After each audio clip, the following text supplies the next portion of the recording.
Pretty Girl Club, welcome back to the Texturism series. I haven't made a video on this topic in a while, but today I was binging the Pretty Support Group. I think that's her channel name. If you're watching this Pretty Support Group, you can comment down below and I'll pin your comment. Sometimes I forget to pin the creators in my comment section. But the Pretty Support Group made a video about why she hates lace front wigs as someone who wears them. So she was kind of talking about like the good and bad of each different hairstyle and how people perceive her. And it got me thinking about how some black women are trying to humble some of the exoticals, and they try to say stuff like, oh, well, she wears clip-ins, or she wears a weave, or she wears wigs. So they're trying to use that as a humbling tactic, but I actually feel like it's possible for some women to be jealous of how you look with the wig, or with the relaxer, or with the highlights, because think about it. Is there a such thing as a good relaxer, like having long, healthy hair with a relaxer? Have you ever seen that before? Because I have.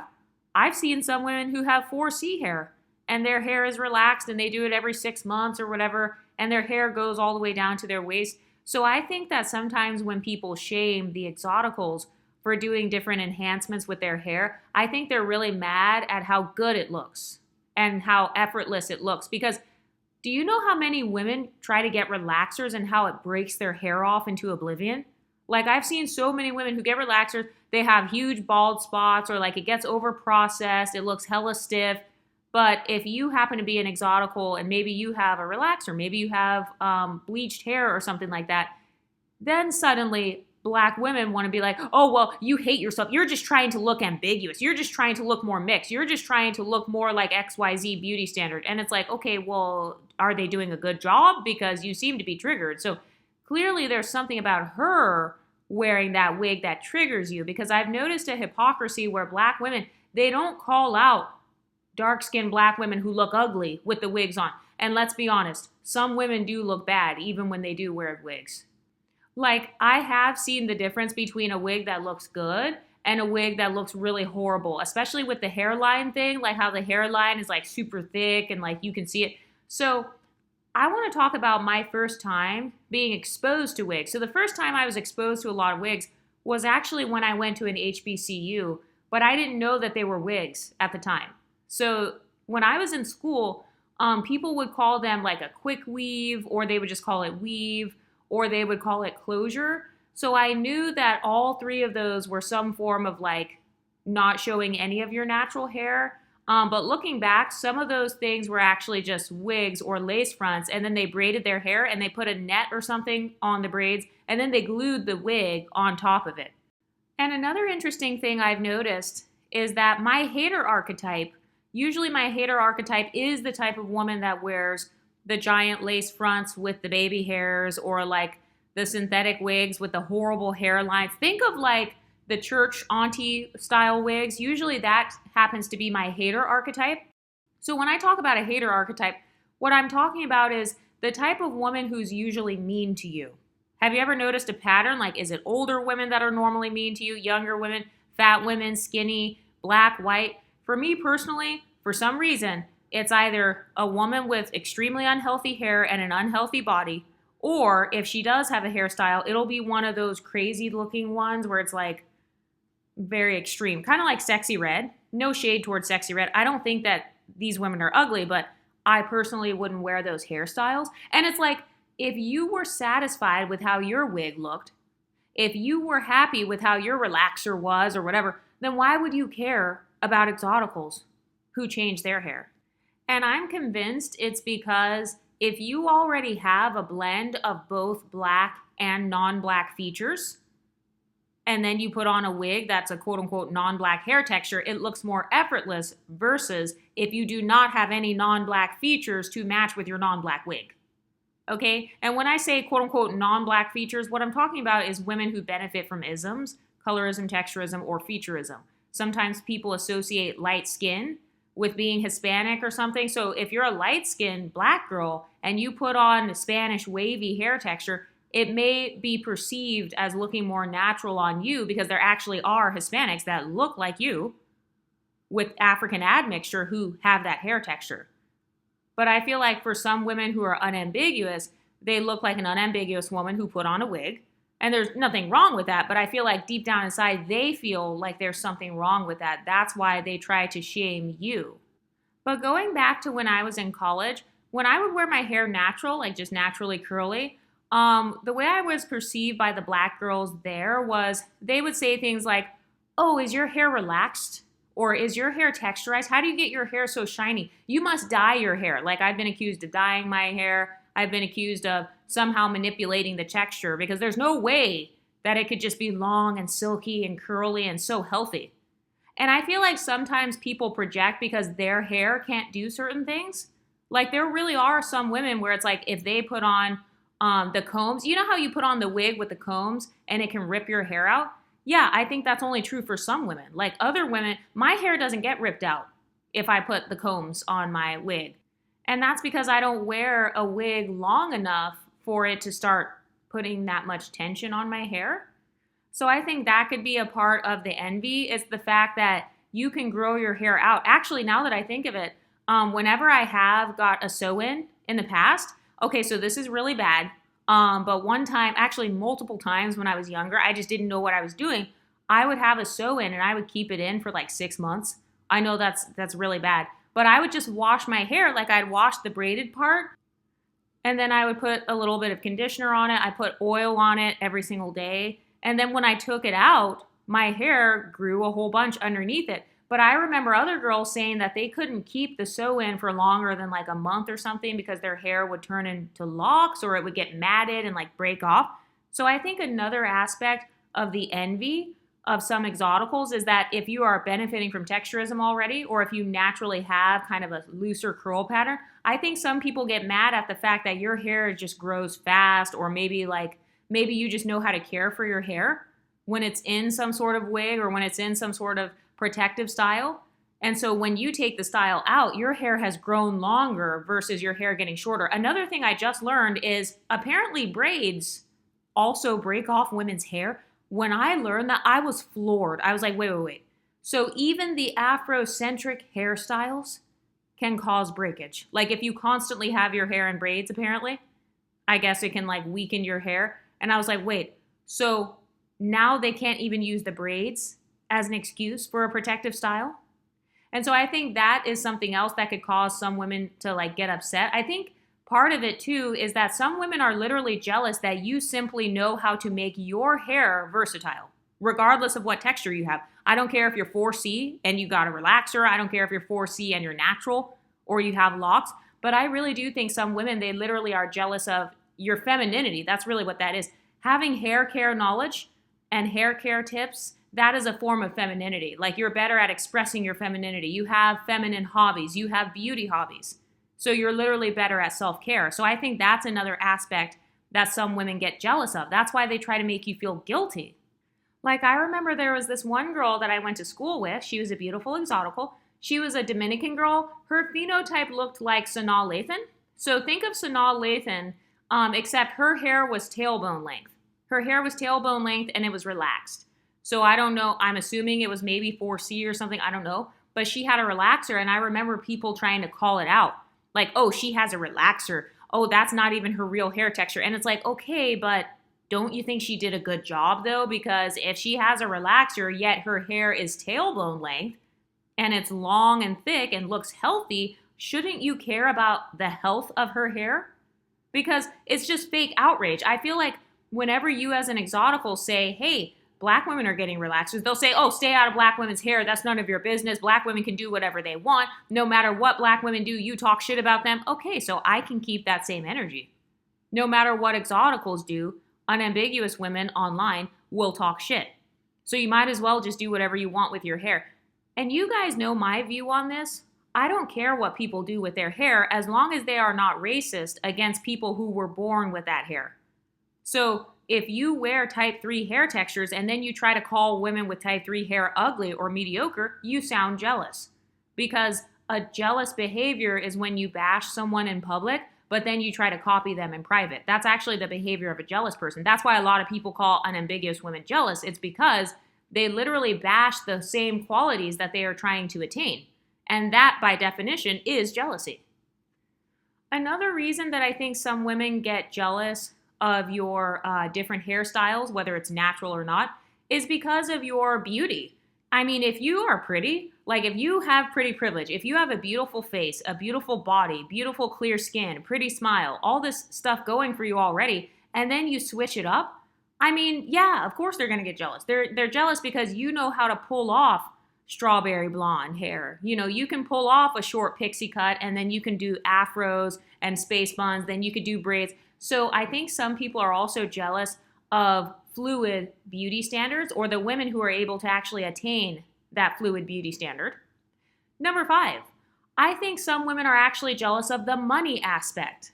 Because think about it, if you are a broke bum bitch and you cannot afford to get yourself a new hairstyle every month, or you can't afford to change your hair every week, and certainly not every day, then of course they're going to get mad, because I actually think that there is sometimes, it's almost like a socioeconomic difference.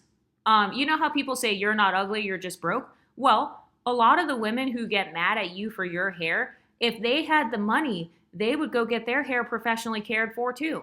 They would go get the new bust down or whatever. They would get an expensive wig too. They just can't afford it. That's why they look like shit. Number 6, reason why I think some women kind of police your hair is because if they have, let's say they have a bad wig or a bad hairstyle or it's old, they don't have the creativity or the feminine skill to accessorize their hair. I've seen some women and they can wear a headscarf and look beautiful. Their whole head is covered. They don't have any hair showing and they look pretty because they're already pretty. They have a nice face. They have a nice body proportion. They literally have a nice head shape. Or if they need to wear a hat, they have a cute hat collection or cute sun visors or hair accessories. Like they have something that makes that quote unquote bad hair look cute and accessorized and styled. And when I say bad hair, I'm not talking about 4C. I'm talking about like a bad wig or something, or maybe a bad clip-ins, old braids.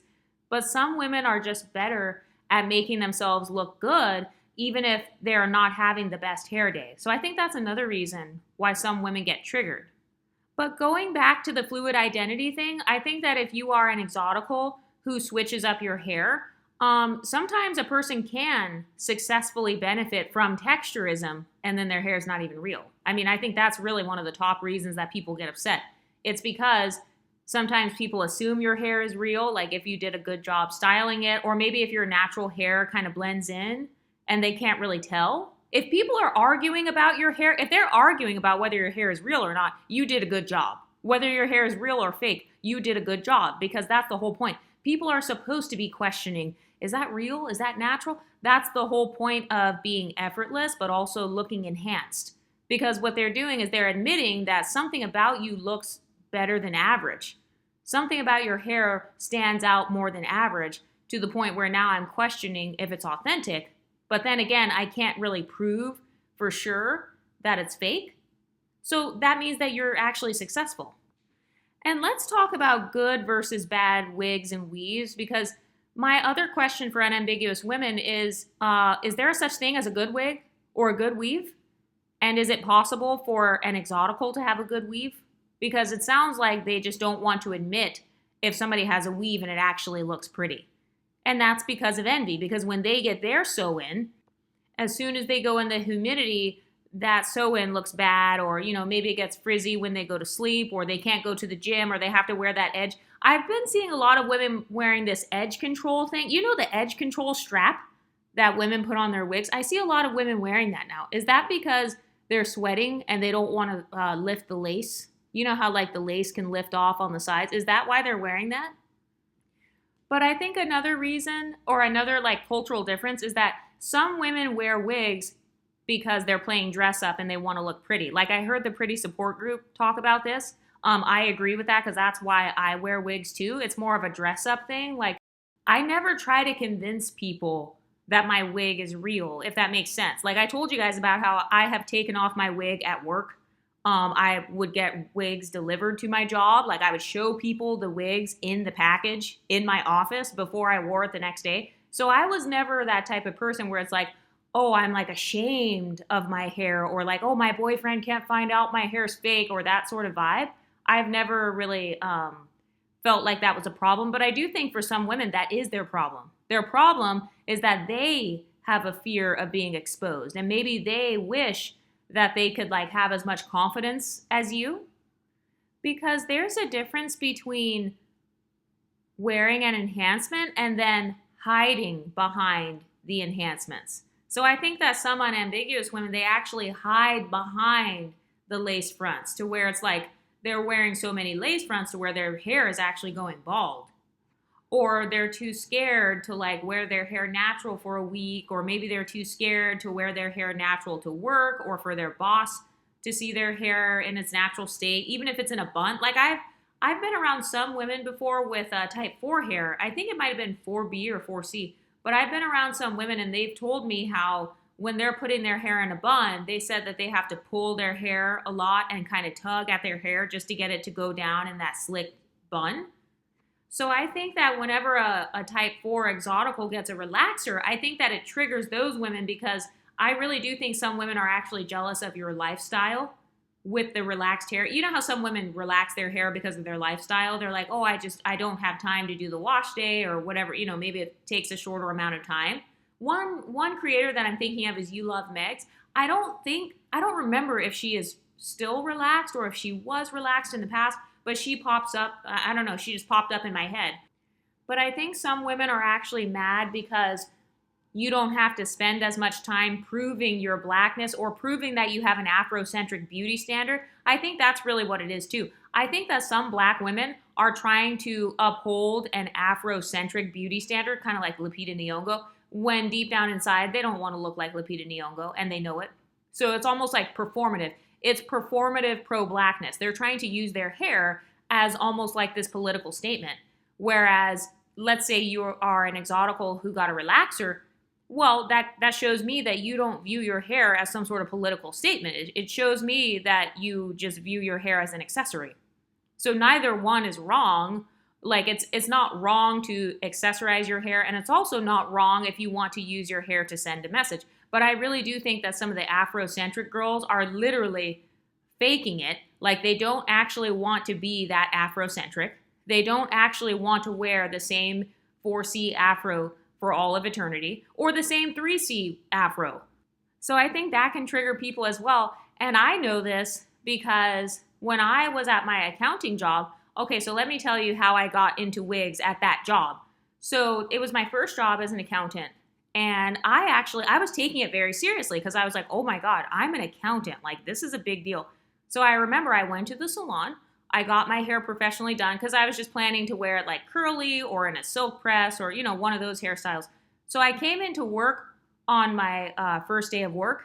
And guess who my main coworker was?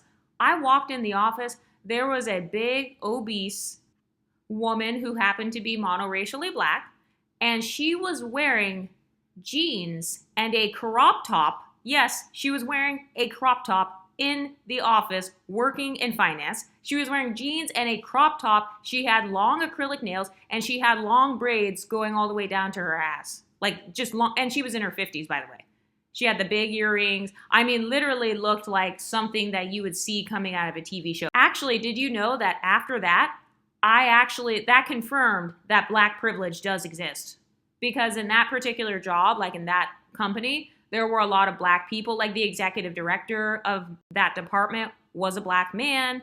So I was like, oh yeah, black privilege absolutely exists, because I would never in my life go into an office with a crop top on, especially if I was big. Have you ever seen an accountant wearing jeans and a crop tee? I mean, I've never seen that. But anyway, once that happened, first of all, that was a culture shock. But when that happened, I was like, oh my God, I wasted my time, you know, coming in here with suits on and coming in here like with my hair all neatly done, my nails painted, toes painted fresh, just everything about me, you know, trying to look all polished. Meanwhile, she's coming in here with this crazy outfit on, and she actually was good at her job. She was good at her job. People actually took her seriously. People were scared of her in the office because she was one of those loud ladies who would like call people out and stuff. So she had been working there for, I think, 16 years or something. She never got written up because if she did, she would have definitely told the entire office. So she just came in looking however she wanted. And then after that, that was when I was like, oh, hell no, I'm about to wear whatever I want then. I was like, I'm going to wear my crazy ass lace fronts then. Not crazy, but but that was when I decided like, okay, I'm going to wear a new wig every week then here in this office because it seems like nobody cares. It's a very laid back environment. So the big lady at my job that wore the braids, she would always change up her hairstyle. So she had like braids. She would do the drawstring ponytails, but like the Afro puff one. So like a big giant Afro puff. Her hair was usually black, like a 1B. So she would do that, maybe like a body wave wig, kind of like a mop. Okay, not a mop, but you know what I mean, like with the bangs, with the wavy bangs to cover her entire hair, because her hair was 4C. And sometimes she would do like burgundy or like just little highlights of like an unnatural color, like burgundy, purple, maybe green. Like, you know how they have the lime green braids and all that. So she wore stuff like that. And so as soon as I started wearing wigs, by the way, I forgot to mention that the only time I tend to wear wigs is when I want a particular color. So if it's matching my natural hair color, I can just do leave out or whatever, or clip-ins. But usually it's when I want new color, that's when I will put on like a little wig or something. So I noticed that as soon as I started wearing wigs and changing up the color and wearing colors that she didn't wear, that was when she started acting like a crazy bitch. She started making like negative, basically hating on me. And I knew that she was hating on me because everybody else in the office would compliment my wigs. I mean, they saw it in the package before I put it on. So they would compliment my honey blonde wig, you know, kind of like this Beyonce wig or whatever. Oh, and that's another thing. I kind of believe that Exoticals get a lot of compliments on their wigs, even from men, because I've noticed a lot of unambiguous women can be very male-centered. And so I think that some of them, they're insecure about wigs around men, but I've actually had men compliment my wigs and they know that it's a wig or a weave. Like I've had guys compliment it. I remember that's what was happening in the office that day. Like people were complimenting my honey blonde hairstyle, or like when I went platinum blonde with like another wig, it was platinum. This white lady in the office who also was platinum blonde, but she was natural. She complimented my hair. So I think that's another aspect of the exotical perception, or kind of like when you have a fluid beauty standard, I do think it conveys confidence. I definitely felt more confident going into work with like a different wig, because I would do it like every day. I know that's really crazy. Like, like looking back, like what was I doing? I don't know. I've always wanted to like express myself, I guess. And because other people were wearing crop tops and braids down to their ass, I was like, okay, well, if she can do it, then so can I.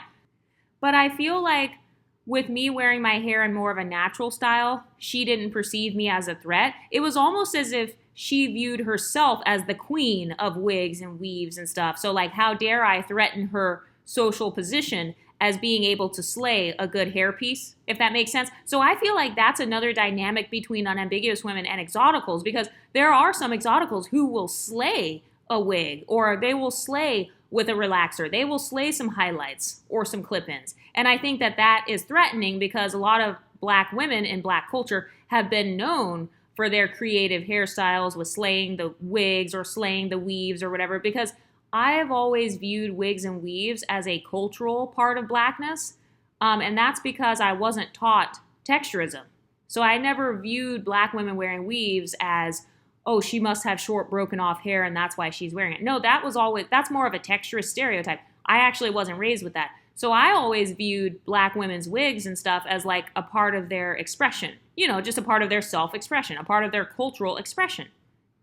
And so that's why I've never had a problem with wearing different extensions and stuff, because I know that it's an expression. And I also know that my hair is long and healthy underneath. So nothing about the wigs and weaves are messing up my hair. If it was damaging my hair, I wouldn't wear it, because it's not worth it. It's not worth me being bald underneath. But I think that it takes a lot of courage and confidence to be able to come into an accounting job with a different hairstyle every day, different hair color, hairstyle, you know, updo a half up, half down, a fake ponytail the next day, then you do a bun, then you do a straight across bang, then you do a side bang or something. So I think it actually showed a lot of confidence when I was doing it at the time, because I noticed that, okay, so you know how some people, they don't want to admit that you're pretty? So I had some women like that at that job. Like some of them, they wouldn't compliment me. So like everybody else in the office would be like, oh, I love your hair, it's so cute. And then there would be an unambiguous woman who like doesn't say anything. And that's okay. Like nobody owes me compliments. But there was this one girl, she never complimented any of my wigs or hairstyles until I wore my Beyonce wig, like my honey blonde, the long, think of like, Beyonce in Crazy in Love, where she has the jean shorts and then she's like dancing on the street. That's the type of wig that I was wearing.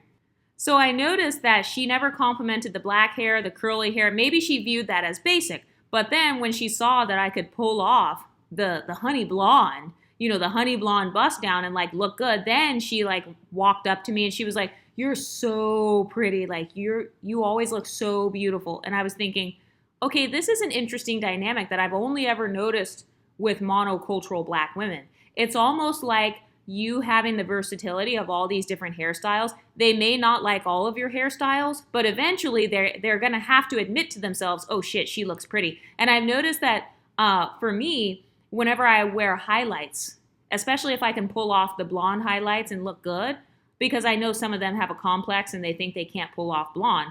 But I have noticed whenever I wear blonde, that is when a lot of unambiguous women, they will start admitting like, "Oh, okay, yeah, she is pretty," or, "Oh, okay, yeah, she is able to pull that off," or "That color looks good on her."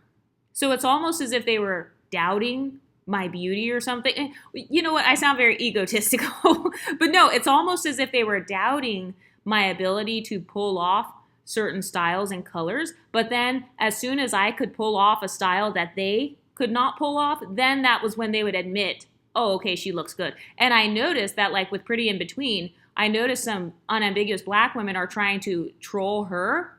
They're trying to troll her hair. But Pretty in Between, she has like the blonde highlights and she wears her hair straight and it looks really good. That is a very triggering hairstyle that a lot of unambiguous women don't think they can pull off. So it makes sense that they would be triggered by that. So I think part of the way you're perceived by black women when you are an exotical who wears wigs and weaves is that you're trying to play into your ambiguity or you're playing into your fluid identity, and they're threatened by that. They don't want you to have that. They don't want you to be able to access blonde privilege. They don't want you to be able to access straight hair privilege or, mixed race privilege if you're monoracial. So you know how people talk about hair envy? I also believe there's a such thing as wig envy, relaxer envy, hair color envy, or I shouldn't call it relaxer envy. I should call it hair chemical envy because relaxer is not the only chemical. They have I think it's called Japanese straightening, Brazilian blowouts. I don't know. They have all kinds of other ones. So I think that there is not just hair envy in the black community, but there are other types of envy as well. There's ambiguity envy. So they feel like your light skin goes better with the blonde hair than their dark skin. I mean, obviously we know that's false, but some women do think like that. And they really feel like their skin complexion makes it to where they can't wear certain colors. Because I've heard some of them say that, and I've heard some of their men say that as well. Another thing that I've noticed too with hair is that some women don't change their hair because they have anxiety about other women judging them for it. So whether you want to change your natural hair or maybe you want to wear something fake, like, I don't know, a wig or something, some women have anxiety about what others will think, or at least that's how I used to feel, partially because of how I was raised. I wasn't raised in a house where it's like, "Oh, you can just wear whatever hairstyle or get whatever highlights you want." No, if that were the case, I would have had purple highlights at 13 years old. So I think some people, they come from a culture of having their hair being policed.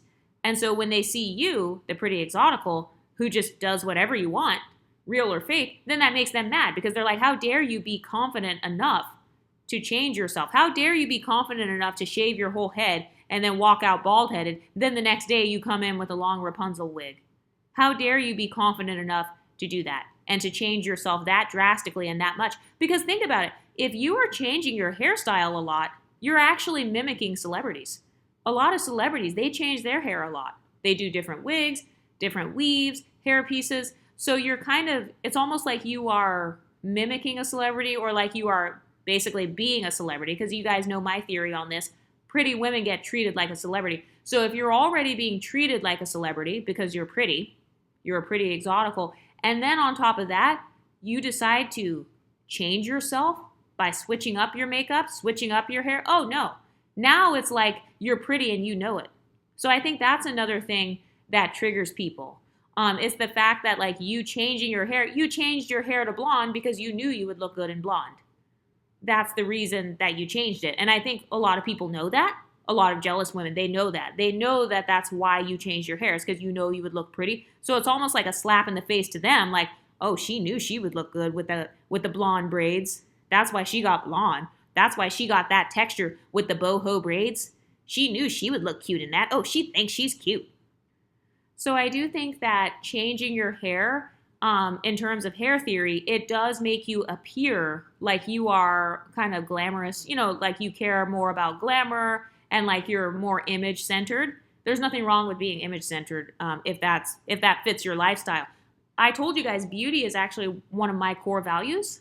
So that means that I will always prioritize beauty just as much as I prioritize all the other stuff.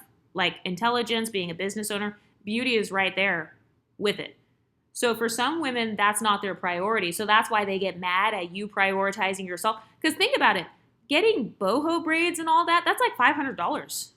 Getting like all these different wigs, getting a new wig every couple of weeks, getting a new bust down or whatever, it costs money. So I almost feel like another part of how you're perceived is like you're flexing. It's almost like you're flexing your beauty. And you are. Who gonna check you? Oh, she thinks she's cute. That's why she came in here with that long ass hair on. Yeah, I do think I'm cute. Now what? You mad? But another interesting dynamic with hair theory, and you'll know this if you have a fluid beauty standard, with every hairstyle, there are positive and negative stereotypes. So, I've talked about afros before. The positive stereotype is obviously that you're Afrocentric or that you have an Afrocentric beauty. Kind of you're bold with your beauty, like you love your natural hair. So that's a positive stereotype that comes with having like a 4C afro. Obviously a negative stereotype. I mean, you guys know that there are some negative stereotypes about 4C hair, like it being linked to the Black Panther movement and people viewing it as a political statement in the non-Black communities. I can tell you as somebody who came from non-Black communities that some people do stereotype it as like, you know how they put their fists in the air and they're like, say it loud, I'm Black and I'm proud. And there's nothing wrong with being proud of that, but I know that Malcolm X himself, he did talk about like having guns and like shooting people who are racist against them. And by the way, I think you should defend yourself, to be honest. But I do think some people feel threatened by that because some people think that like you're a Black supremacist. And honestly, that is true in a lot of cases. I know that that's been true with some of the women I've come across. I don't like supremacists of any kind. So I can see why non-Black people wouldn't like a Black supremacist because your Black supremacy can cause you to treat non-Black people with disdain. And we know that here in this community. But every hairstyle has positive and negative stereotypes. So for example, with blonde, the positive stereotypes are, you're associated with ambiguity. But then the negative stereotype is you're trying to be white. You're trying to look more ambiguous. You're a wannabe. You wish that you were whiter. You wish your skin was lighter and your eyes are blue. That's an example of negative stereotypes that come with blonde hair. And those are just from Black women that I've heard those comments, honestly. I've never in my life seen a white girl walk up to a Black girl with blonde braids or something and be like, oh, you're trying to be white. No, I've never seen that. I've only ever seen Black women do this to other Black women or mixed race Black women. But I want you to think about all the hairstyles you've had. Have you ever had a hairstyle where you enjoy the stereotypes that come with that hairstyle? Or have you had a hairstyle where you do not enjoy the stereotypes that come with that particular style? So I told you guys about bust downs with me. Anytime I wear long Black hair, think of like the Cardi B aesthetic. That's basically who I look like when I wear my hair kind of long and black. It gives like a Cardi B aesthetic. It gives like an Erica Mena aesthetic. So if I wear those types of hairstyles, Black men go crazy. They assume that I date them because a lot of them have seen women with my phenotype with that hairstyle who date Black men. I've never had braids, but I do feel like braids would probably be another one. So I do feel like some hairstyles, they also scream, I date Black men or I date white men. You know how some people say, you look like you date white boys. I know that's messed up for them to say, but they're actually stereotyping you. And part of that stereotype could come from your hair. Do you have blonde highlights? Do you wear your hair in a straight blonde highlighted hairstyle? Because that would make sense if somebody said that. Like, that's kind of what I might think as well. Like, let's say I see an MLS girl and she's wearing a long blonde hairstyle, kind of like Beyonce or something. So maybe not fully blonde, but like highlighted. Yeah, I might think that to myself as well, because you're saying that you don't mind being culturally adjacent with white people. And I mean, I don't think there's anything wrong with that, but some Afrocentric people, they might not like that. So what hairstyles do you like to wear? You know, which hairstyles align with the type of social status you would like to have? And there is no wrong answer. That's why I don't tend to call people self-hating for changing their hair unless they are being racist against women who were born with that hair. Then you are absolutely self-hating and jealous. And I'm talking about I Am Aloho, by the way, because she's one of the main people that I've heard talk shit about women's hair. Anyway, what do you ladies think? Let me know in the comment section, and I'll talk to you next time. Stay pretty, ladies.